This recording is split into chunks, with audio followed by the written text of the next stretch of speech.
Ji Ka Khalsa, Vaheguru Ji Ki Fateh. So welcome back to the HKF podcast with Maharaj's Kirpa. This is our first podcast back since last year, so it's our first one.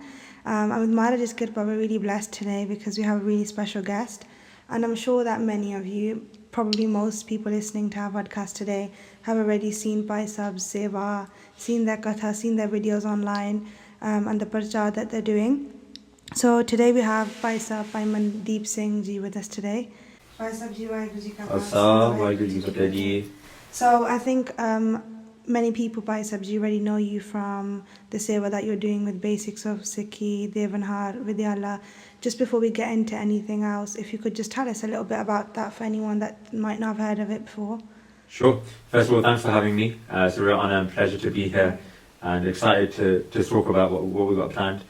So, Hanji Das Mandeep Singh. So, a few of the things you mentioned, I'll go into in a bit more detail. So, the basis of Sikhi, I think, doesn't really need any explanations. A lot of people know the organisation started by Devanhaar Singh and Guru Kirpa.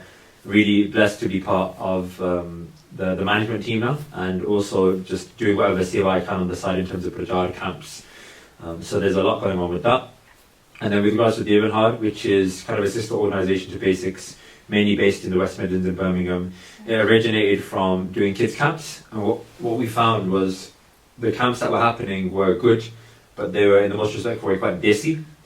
They were run by people that didn't necessarily have the training, but were doing their best, so it's definitely better than nothing. But we thought there was a good group of friends. We all come from educated backgrounds with Guru Ji's Kirpa, and we thought let's try something slightly different. Amari Kirpa, it's been received really well by a lot of parents. The camps are normally super busy, so that's where the whole thing started from. And then it delved into other things. It started into uni talks. It started into school talks, interfaith talks, and then we branched into two of the things you might have heard of, which is Sings Camp and Kaur's Camp, which are gender-specific retreats. We thought there was a real big gap in the market. Started with Sings, and then the BIBI started shouting at us. So, now we're joking. There's definitely a need for that as well. With the Sings, it's interesting. The reason we did it in the nicest way is we just thought, let's get a bit soft. We need to try and make bandeh people. Not that arm anyone hard or anything like that, but an environment where men can just try and be men.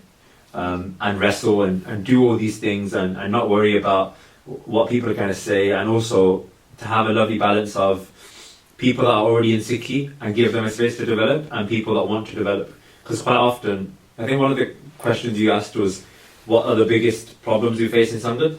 One of the things I feel is sometimes when someone takes Amrit, they're forgotten about and they thought, Jalani karta liya, that's it, off you go, to see Brangani Banlo. So what we found is actually there needs to be a super important support mechanism for people that have taken Amrit, because that's really, really key. And we actually trialed this at the Sings Camp this year, Market, we had Amrit Center, and we created a buddy system for all the Ablakis. So when they left, someone would check in with them, say, okay, come to this Antya, come to this. Oh, you don't know how to change your kushara, or you don't know how to do with your case, these little things, right? So that was really nice. And Market by Sings Camp, we have people from all over the world, so super blessed to be a part of that. And in a way, it's kind of like a Bantik meetup as well. It's an excuse for us to bring over Sings from abroad and from all organisations to just meet and have a time in the year where we just chill together, which is super important, I think. Kaur's Camp, obviously, very similar vein, just with a BBS spin on it. No, we loved it. We went. Oh, you went? Amazing. A few days and it was amazing. Good. I'll sleep you guys the £50 once after. Only joking. So that's Sings Camp, Kaur's Camp. So those are retreats. With Guru Ji's Kirpa, we run a Gurbut school at Somerset Gurdwara. And we did a first ever kids retreat. It was a good one because we wanted to try it out. But that was amazing. And hopefully going forward, there'll be some actual, some properly facilitated kids retreats as well. So there's a huge market in the most respectful way there as well. What else is going on? So the other thing that Somerset Gurdwara we're involved with is adult Santir classes and general Sikhi classes. And as you mentioned, the Sikhi Vidyala. So this was a continuation of the basis of Sikhi Academy that I was actually a part of in 2017 after I graduated. So Gurpreet Kaur from Malaysia, we were in the same class. Alijit Kaur from somewhere in London, I don't know where. She was in the same class, so a lot of us came through that cohort, and the cohort before us was like Sudeep Singh, all those guys. So after our year, it stopped for various reasons. Bhai Sahib obviously wasn't around, so there was just a realigning of the organisation. But then last year, Guru Kirpa through Devanhaar, we thought, let's get this back up. So we're in our second cohort now. And yeah, it's been going super, super well. We've actually had 2 of the students from last year come on as full-time parcharak for basics. So the aim is to create a platform for people to come and learn about Sikhi, to take a decent amount of time, 6 months, to develop their own Sikhi, but also develop the skills that are needed, how to set on a podcast, how to speak at an interfaith event, how to interact with someone that's just come to the Gurdwara for their chacha's funeral, everything in between. And obviously then you have your traditional katha, learning art, learning itihas, Surya Prakash. So it's a balance, not just tradition is the foundation, but then also how do we prepare that for the Western audience as well, Sikh and non-Sikh. So that's Sikhi Vidyalaya with Guru's Kirpa. We have people from all over the world this year, Germany, Holland, Australia, and all across the UK. So those are a few things that we're involved in, Hanji. That's amazing. That's a lot of help as well. Yeah, when we talk about like the importance of going to these camps, like just before we go anywhere else, I just had a question. Why is it important that, people that, like you said, when they take Amrit, anyone that's listening that's just taken Amrit or is planning to take Amrit, why is it important to have that Sangat afterwards? Because I think a lot of people think, okay, I've taken Amrit now everything's going to come to me and it's going to be easy. But then when they realize it's not easy, they don't know where to go. Do you think they should maybe like they should know beforehand like where they should go or wait till after? It's a great question. We've all heard the cliche thing that but it's just the start, right? But it literally is. The way I think about it is like when you apply for university, you do all your research, you submit to UCAS, but it's only when you start university you actually start learning really, once you get enrolled. And I think it's very similar in that sense. In terms of your question, Benji, regarding support systems, I think it is on us, those of us that are fortunate to have Sangat, have access to things. We need to make sure that the people coming in to this community are well looked after. So that kind of buddy system for Amrit and Jad is that kind of a no-brainer, huh? That just ring them after 6 months, how are you doing? What's going on? Do you need any card? Do you have any random questions? It's just, we do it in professional spaces. I know we do it in sports teams. Why are we doing it in Sikhi? So I think definitely there needs to be more support. And I think for people that have taken Amrit recently or thinking about taking Amrit, definitely Sangat will keep you afloat. So keeping good people around you. And with Guru's Kirpa, there's events happening all over the place. And I think one thing that I found, I was kind of forced into in a really blessed way, is a really good way of staying in Sangat is by committing to a sewa. As long as it's not in the most respectful way above your pay grade, like if you just take an Amrit, you might not want to start doing Lalibar Kathan, whatever, right? But you can go and help out with Langar di Sewa, you can help out with the Gurdwara cleanup, you can help out with the Gurmat school.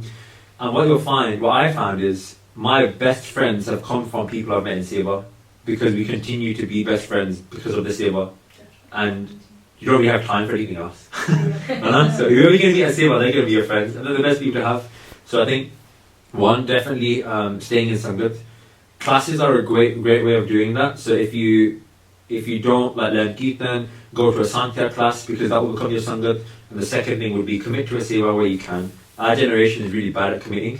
If you ask someone, can you give me an hour and a half on a Saturday, they're like, oh no, I've got football to watch, I've got shopping to do, but or whatever, right? So commitment's good. Hanji.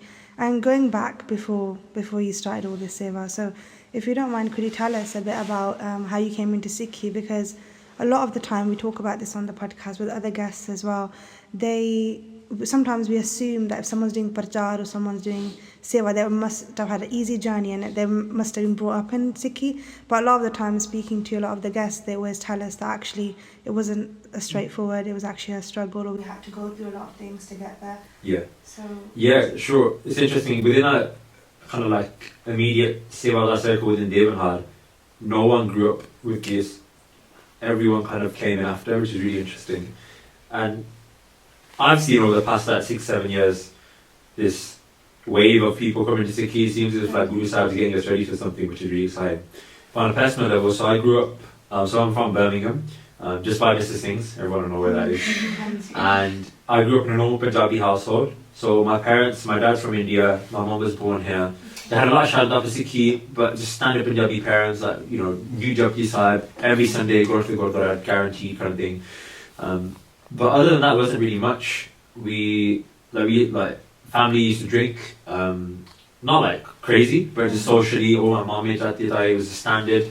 So I kind of grew up in that environment, whole parties, all the standard Punjabi stuff. And then the biggest change for me, actually rewinding, my mom always had a lot of Shraddha, she still does, now. Both my mom and dad have taken over, but we can talk about that in a second. But I remember from a young age, from year 7, my mom made me read Japji Sahib every morning. And I had no idea what I was reading. I used to read it. And literally I would read Japji Sahib, go down and have like a bacon and sausage sandwich. That's how is that, right? But I was like, I have to read this thing. And I felt weird if I didn't. Like, in a weird way, I felt like I was missing like a piece of clothing or something. So for 5 years I read it and nothing really came of it. I didn't really engage with Sikhi much. And then a few people started popping up in my life. So I don't know if you guys know Sarabjit Singh from Rajwana TV. He's actually related to me. I didn't know, and his brother Inderjeet Singh as well, who's does a lot of sewa with boss. So I always saw these guys. Obviously Inderjeet's like Amritari Singh, so I kind of like, oh, what's he about, right? And then we just kind of met a few weird times, and at the same time, the Rajawana thing happened, the I Pledge Orange thing, and what really changed things for me was we all went into school on a non-school uniform day wearing like khande, hoodies, like orange rumal and like the armband and everything, right? And I was quite a Siana student at school. I was kind of like a leader of a pack. So the headmaster called us all in, and he's like, what's going on? Why are you all wearing orange? And he called me to the front, and I was like, but luckily there's another guy that knew, and I felt busy after that. I thought, man, I made like a break by, I don't know what's going on. That really got me thinking, so you just start looking through YouTube videos. I remember the first YouTube video I watched was the Ballad of Kaur song, the Tablik song, where you see like a picture of Baba Ajit Singh, and someone's that really basically put like 40 Sikhs versus a million Mughals. I was like, oh, this is crazy. So things started culminating in that sense. And then what changed was when I went to sixth form. So I went to Nishkan High School, the first year opened. And even that was a bit of a weird one. My mum kind of guilt-tripped me into going. She goes, try it out for a week. Yeah, man, like, yeah, teacher, that's fine.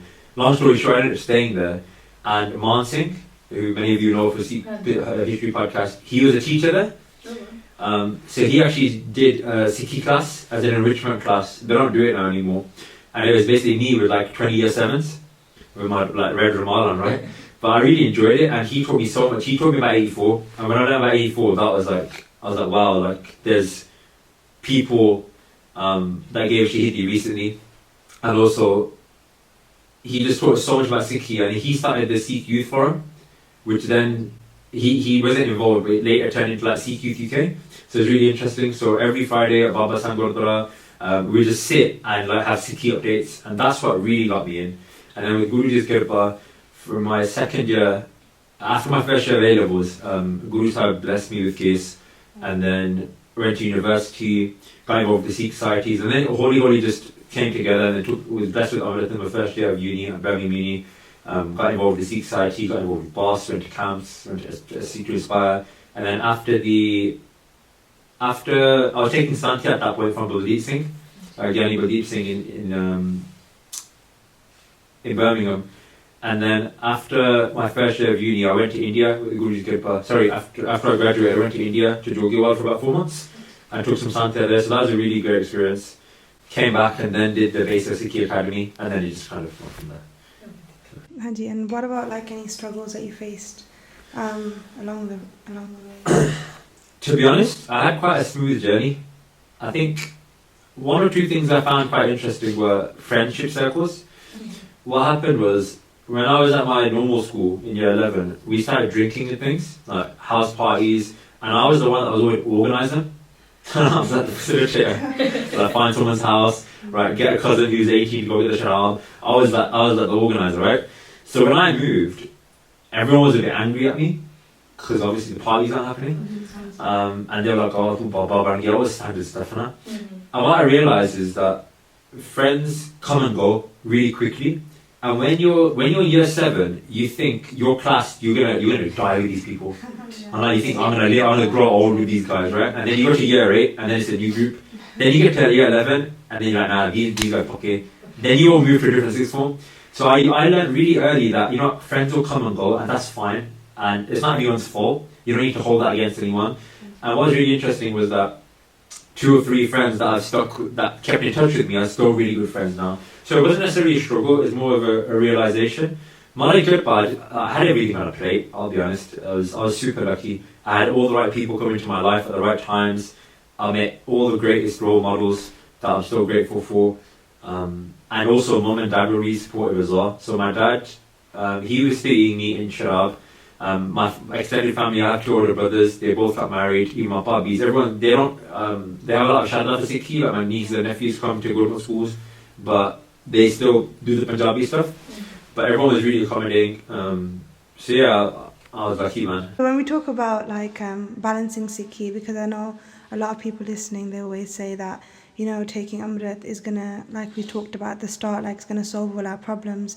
But how do we balance that Sikhi in the sense of, so there's some youth that are listening, but then also some parents that say, but how do we balance Sikhi? We have work, we have all these commitments, and how do we balance our Sikhi? We don't have time. And when the time is right, it will happen. Is that like a thing that we, like, how everyone always says, like, when it's right, it will happen? Or do we have to like take a step as well? You do have to take a step. I think if you're listening to this, then because the way I think about my background is a math teacher, right? And like I actually tried to calculate this, like what % of the world is engaged with Sikhi, and it's tiny because you think there's 7 billion people, there's 30 million Sikhs. Out of those 30 million, how many of them like actively engaged in Sikhi? A couple %, maybe 5, 10. So how blessed are we that if you're listening to this, then that's for me a green light to say Maharaj doing kirpa already. The question is, do you want to accept the kirpa? Not kirpa hui nahi hai. That's quite disrespectful, I think. So coming back to your question, Benji, how do you balance it? Just like everything else in life, how do you balance a child? You adapt. How do you balance getting married? You adapt. How do you balance having a job? How do you balance football? How do you balance piano lessons? If we start thinking about Sikhi the way we bring in everything else in our lives, it won't be too much of a problem. I guess you find balance for things that are important to you. So it depends on what level it is, and the more pyar someone has for Sikhi, 1, they ape manage it, but 2, Guru Sahib ape ravan. And I found that like with my work life experience, the jobs Guruji's given me, and like now having a self-employed role and the sewa that's come my way. So I think for parents that are worried, if you look at Sikhi theoretically, there's nothing to prove that it will have a disadvantageous effect on your child. And there's a Benji I know actually from Warsaw, and she would do Rera Sahib at the Gurdwara every evening, and she was doing her GCSEs, and even the Bajorg to like Jake Parla, like you got GCSEs, she got 11 9s. So there's no kami in Sikhi, and I think that's quite hard for people to understand. So Itihas is full of examples where Guruji will top up and go beyond anything that we're lacking on, whether it's there's not enough time, we haven't revised enough, the interview's hard, whatever life throws at us, Guruji is the most powerful thing that exists. So they'll sort your manager out, or they'll sort your family situation out, or they'll sort your money out. And there's so many examples of Mahapurukhs and great Guru Sikhs that have had Guruji sort things out, and they'll continue to do that as well. Pangti hondi hai ke Nav Nidhi 18 Siddhi Pichhe Lagiya Fira Jo Har Hriday Sadasai. That the 9 treasures of the world, fame, wealth, status, all these things, 18 Siddhiyan, the spiritual powers that people are trying for, Pichhe Lagiya Fira, they follow the dust of that person, Jo Har Hriday Sadasai. That always keeps Waigu in their minds. So there's no stress. Guru Sahib will work it out. And talking about parents, sometimes the kids are ready to take Amrit, to take that step, but the parents are holding them back. We've had kids like crying and saying, we want to take Amrit, I want to keep my case, but my parents don't allow. What do you think we've seen this between parents a lot these days, not even kids, it's just parents as well, the way they raise their kids. I think there's 2 things. I think one, the best way of relying your parents, I had it at school, at Guru Kirpa, when I used to teach at secondary school, we had a Sikh society, and like the kid kept his gaze, and the monk was turning into a militant, understand this stuff, right? And what I found works a lot, and worked also with me a little bit when my mum and dad were like, oh, what's that Khalistan jumper you've got on, what's going here, guys, and all this kind of stuff, is don't show them Sikhi through your words, show them through your actions. When your parents start seeing, oh, he's keeping his gaze, but now he's tidying his room up, oh, now he's sitting down with us, he's off his phone, he's speaking to us and asking me how about my days, now he's helping with the clothes, oh, this must be having a good effect on him. Whereas, if you're going around in a barna and a 10 footy Quran saying, no, I need to do this, I need to do that, obviously that's a reflection of Sikhi, isn't it? And that's what so many kids are doing now. They think that they have the authority just because they look a certain way to even boss their parents around. Sikhi di gal nahi, hai na? Maa pe bhi guru hunde hai. So I think if you want to manage your parents, you need to show them, not just speak about it. The second thing, I forgot. So if it comes back to me, what was the question? Was what do kids do, right? Yeah. Yeah, Why are the parents like that? What's happening? Oh, sorry, that's the one. I think we put a lot of effort on children, but we also need to put effort in on parents. So when there's a camp, we should make some praband or facilitate like a parent session. We've done this at a few Devanhaar kids, not as much as we should have, but on a Sunday afternoon, we'll bring parents in, and a lot of them are either first generation, or what we found, the ones that are confused on this are first generation, or they're like really don't know a lot about Sikhi, so they're scared. The ones in the middle are like, okay, we know what's going on, it's all good. And what we found is, with both sets, once you explain to them why your kid is potentially doing this and the benefits, it helps. And also if they see other parents that are doing this, it helps, because it kind of creates a standard for them. The biggest thing I found, and it's sad to say, is that when, especially the Western parents that don't have much of an insight in Sikhi, when they see people our age that are working professionals, that are married, that have kids, that have decent cars, that are financially stable, that's the biggest selling point.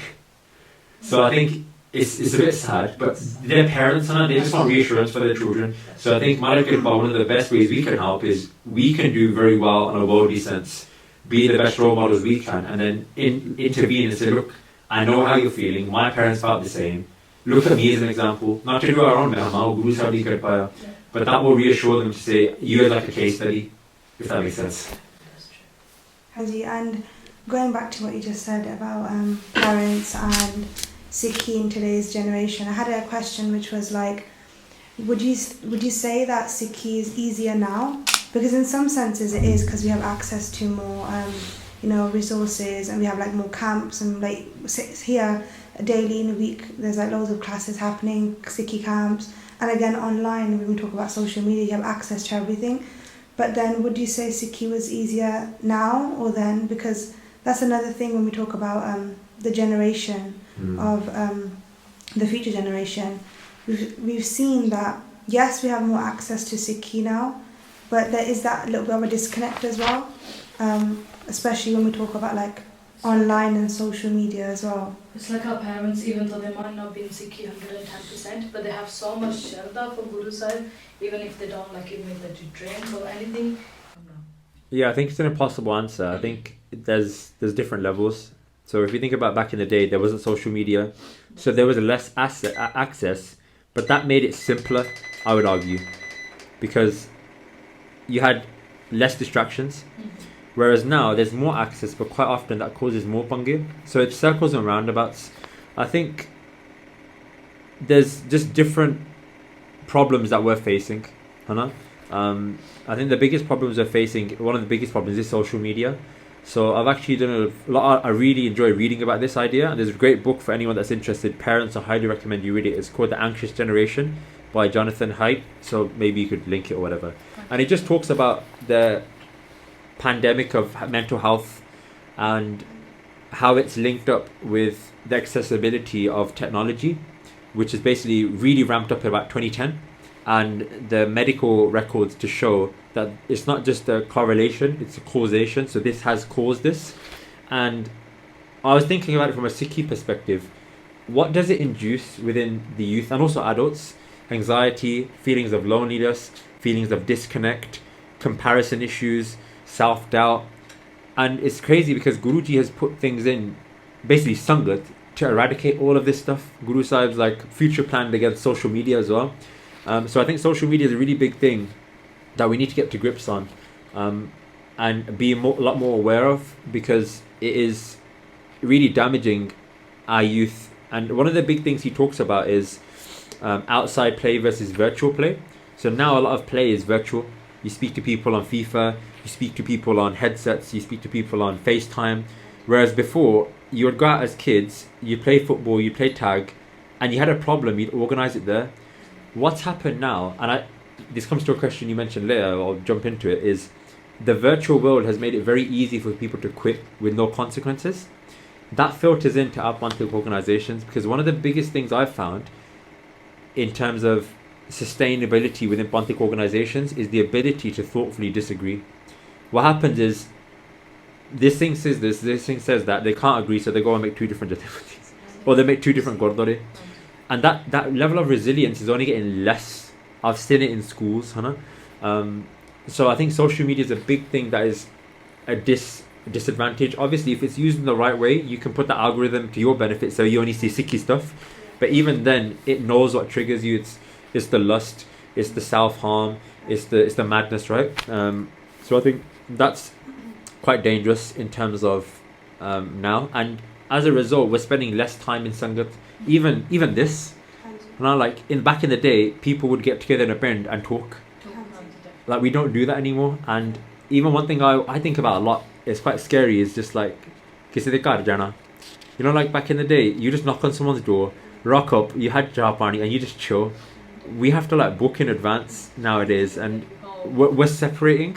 And I think that has a huge problem, because there's a lower sense of community. Therefore, when problems happen, you're going to go on Reddit and TikTok to find answers, whereas you don't go to the elder Gursikh at the Gurdwara. So Sikhi camps, kids camps, we have a chance now to create these environments, which is quite exciting. And that residential that I talked to you about, we actually did no phones. So kids that we'd never heard spoke, and they played Connect 4, and they played Tig and Tag, and they just bonded, right? So I think in Sikhi spaces, we should ban phones.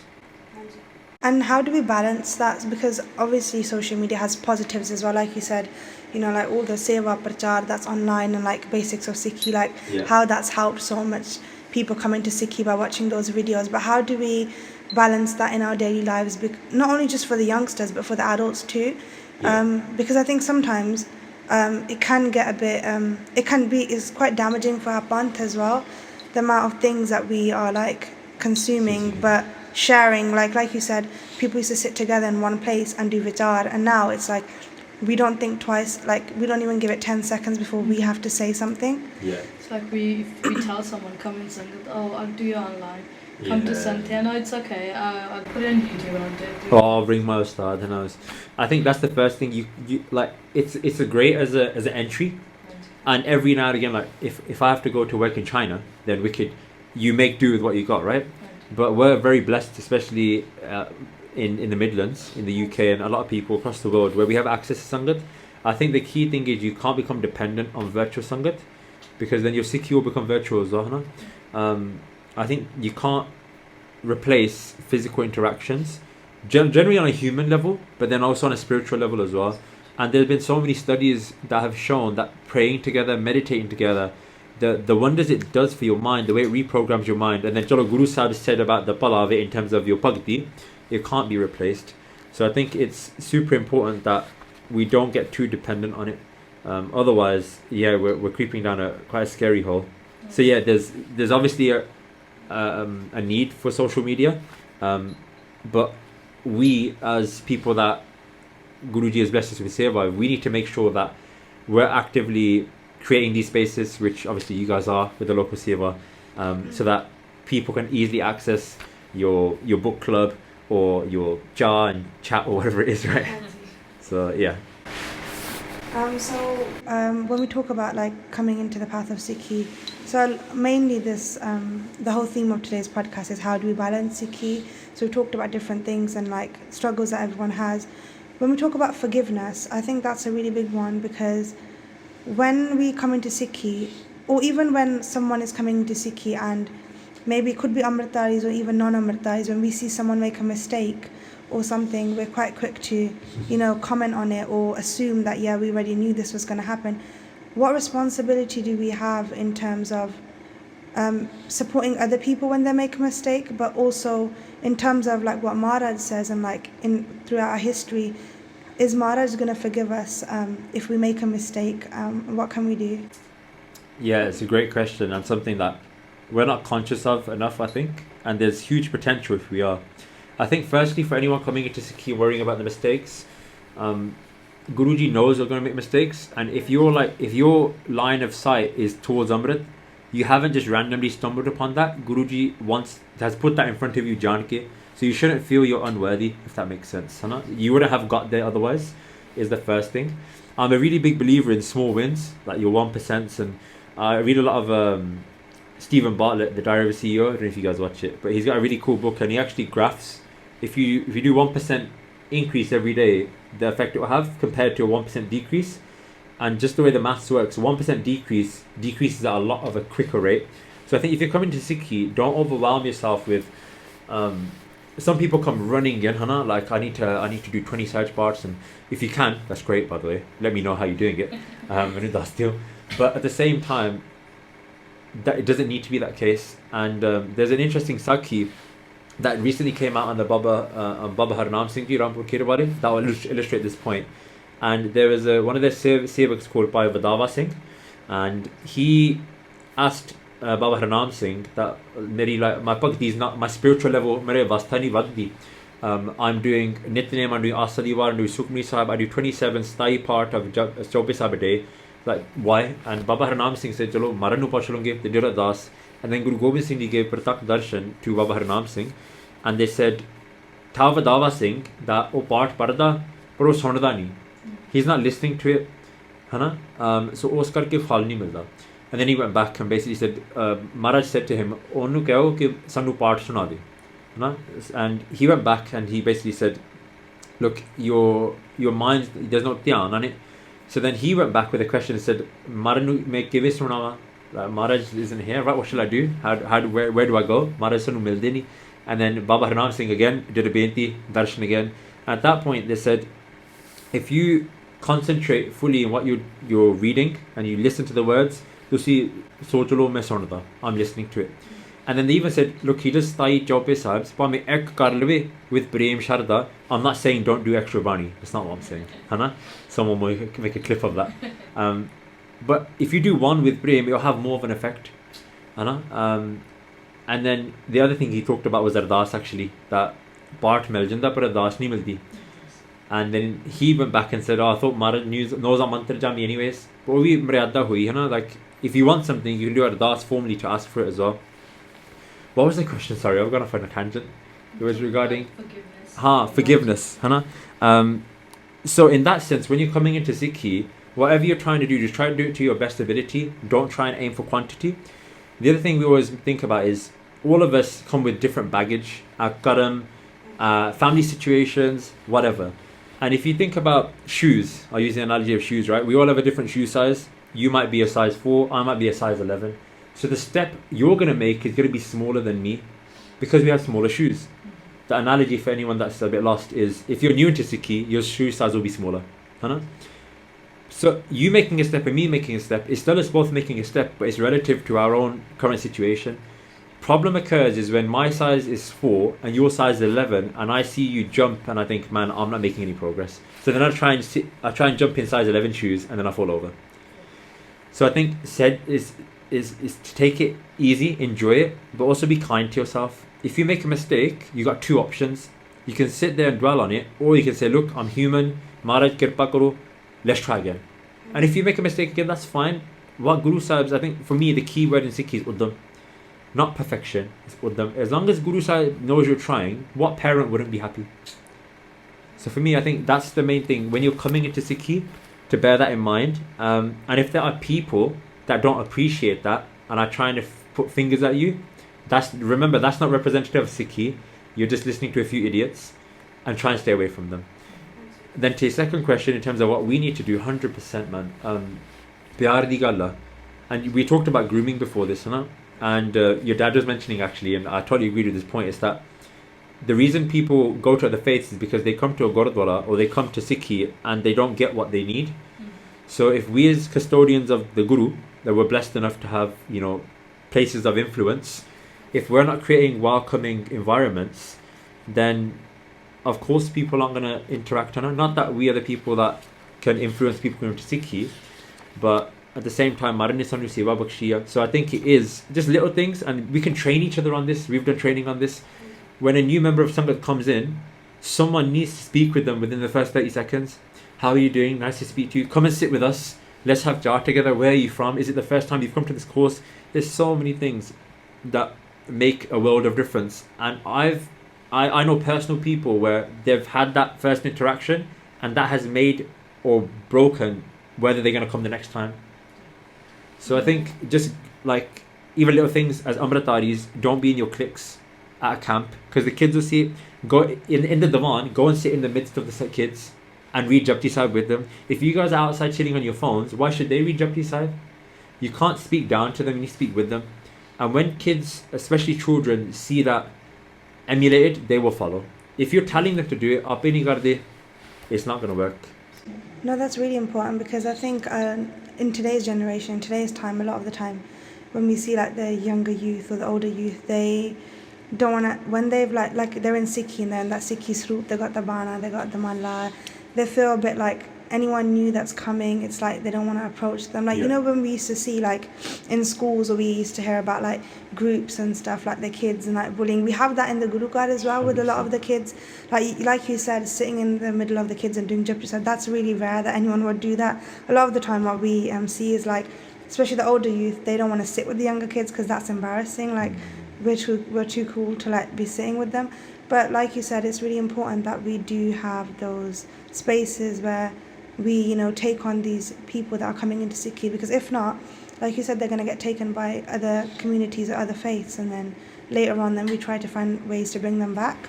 I think at the same time, just 2 points. I think Sant Ishar Singh ji ne kaha ki biggest paap is kisi nu Sikhi to torna na.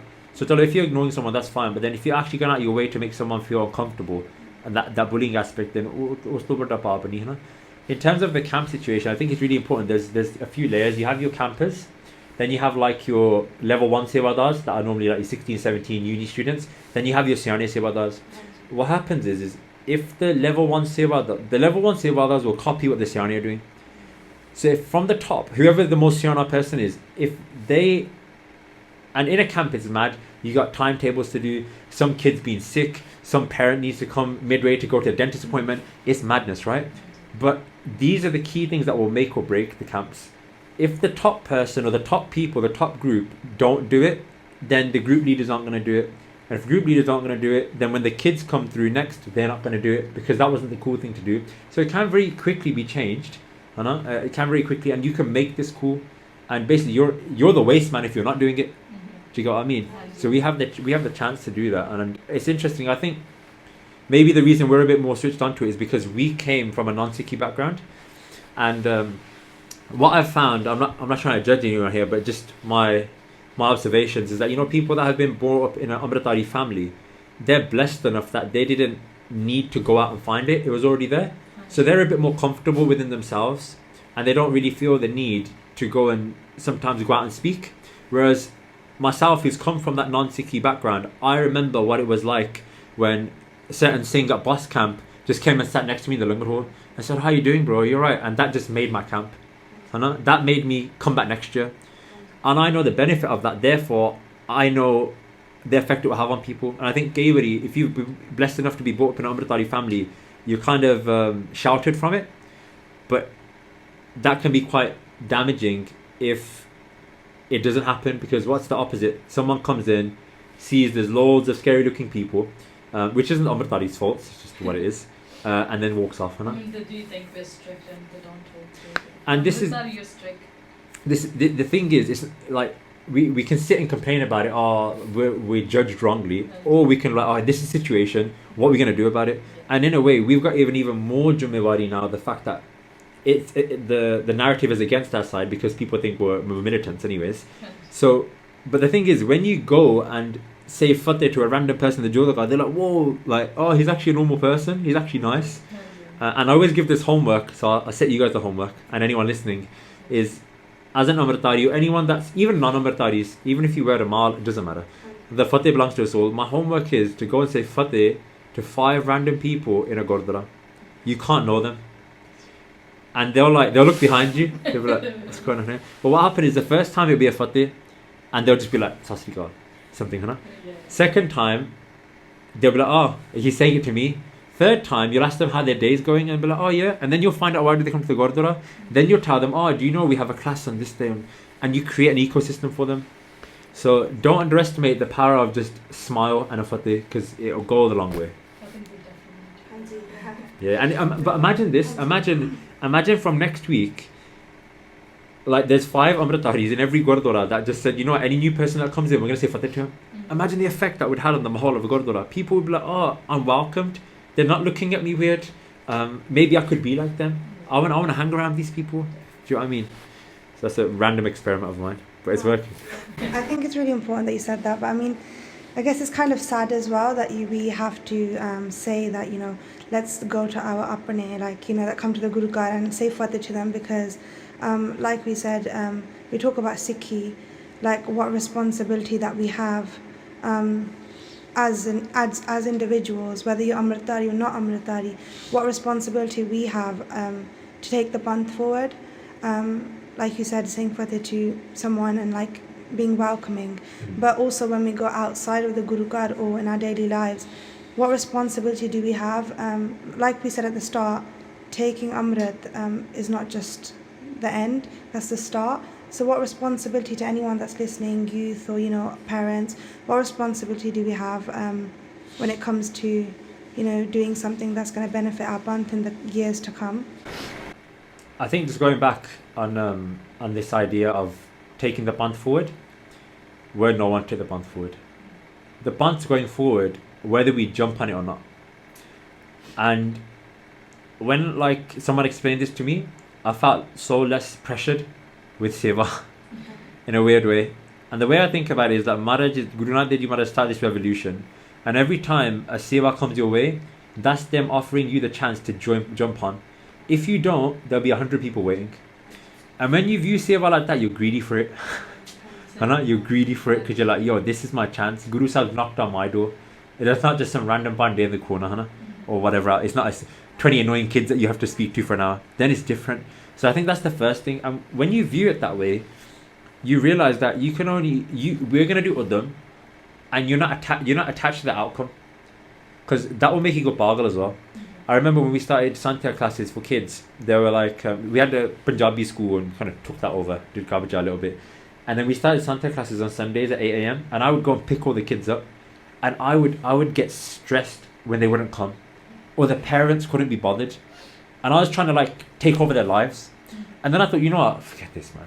And then I don't know what happened, something shifted with me. And I don't want to say I don't care, but I'm a bit vaporwah with the outcome. I'll do my bit, I'll turn up.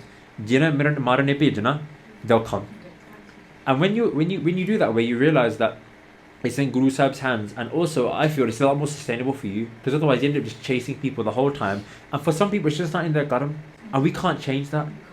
So there's an aspect of that with this responsibility, and a way a great saying explained it to me the other day is that you have to be nishkam with your seva, and the idea that tusi seva karni hai, whatever the outcome is, or Guru Sahib di Maharaj di mauj.